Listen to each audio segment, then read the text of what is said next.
Dinas Perumahan dan Kawasan Pemukiman Banjarmasin menggelar rapat penyerahan sertifikat fasilitas umum perumahan di ruang rapat integrasi Balai Kota Banjarmasin.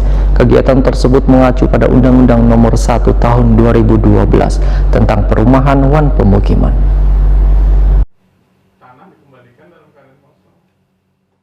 Dinas Perumahan dan Kawasan Permukiman Disperkim Banjarmasin menggelar rapat penyerahan sertifikat fasilitas umum atau PSU perumahan di ruang rapat integrasi Balai Kota Banjarmasin jelang tengah hari Kamis 8 April 2021.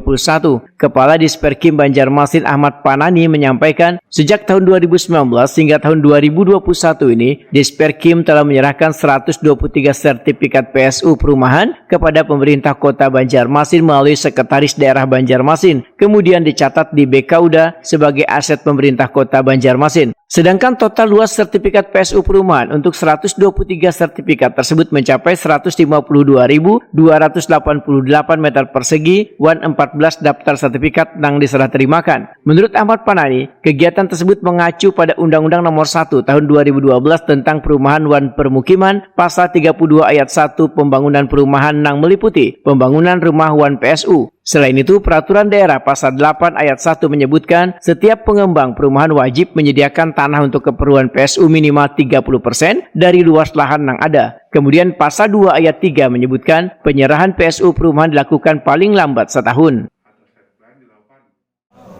Yang kami hormati Pak Usai, Asisten, Pak Subhan, Pak Camat, serta Bapak dari perwakilan BPN, serta bapak-bapak, ibu-ibu yang hadir pada hari ini. Pada kesempatan ini kami ingin menyampaikan terlebih dahulu, sebelum kita sampai ke materi penyerahan PSU,